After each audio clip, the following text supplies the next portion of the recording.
In 2013, Magnus Carlsen dethroned Viswanathan Anand in their World Chess Championship game to become the new king of chess. 10 years later, the duo plays a game which features the greatest endgame of all time. This is the position from where the endgame starts to be critical.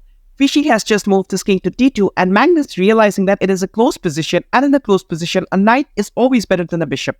So he plays knight e7 with the hopes of remaneuvering the knight over to the center. Vishy realizes that if the knight lands in the center, then it would be quite problematic for him, so he eliminates the knight. Magnus takes back, and in order for Viswanathan Anand to maintain stability in the position, he has to go here, give up the h-pawn, put the knight in the center, and now it's a fortress for white because the extra h-pawn that black has is completely useless, as the white king will easily catch up to it. But instead, he goes here, and Magnus is really looking to make progress on the queen side. After shuffling back and forth, he finally decides to break the position with b4. Vishy takes, and Magnus does not take back.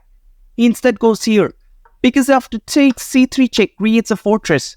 You take king a3, king b5, and apparently the black king has no way of approaching white's position. All of these squares that the black king would have gone to are covered, So this is a draw.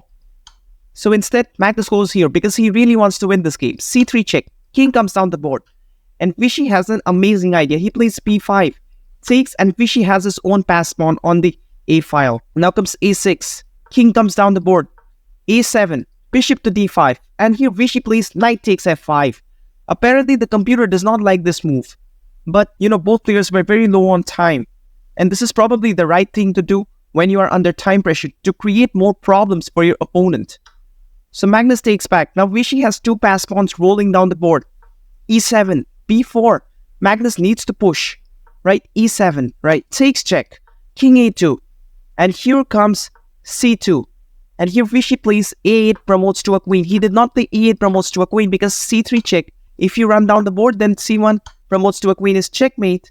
And if you go here, then c1 promotes to a queen, and then black is getting another queen into the game.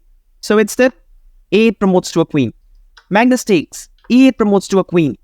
And here, in order for Magnus to win the game, he has to go c3, give up this bishop. Black will promote to a queen, and c-pawn is also rolling down, which means black will have two queens on the board, and easily winning endgame for black. But instead, Magnus goes here, and loses all the advantage that he had. Vishy gives the check, Magnus blocks. And in order for Vishy to draw the game, he has to play queen b6 and keep the queen on this diagonal.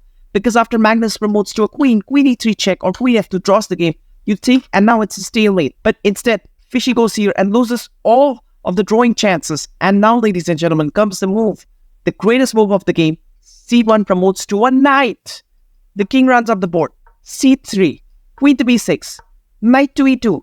Vishy takes. He creates his own passer.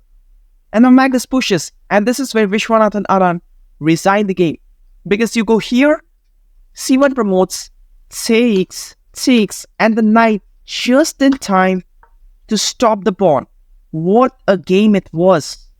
In this position, if Vishy would have instead found queen to b6, then after c1 promotes to a knight, the king goes up, Magnus pushes, Vishy takes, creating his own passer, the knight moves, creating space for the pawn.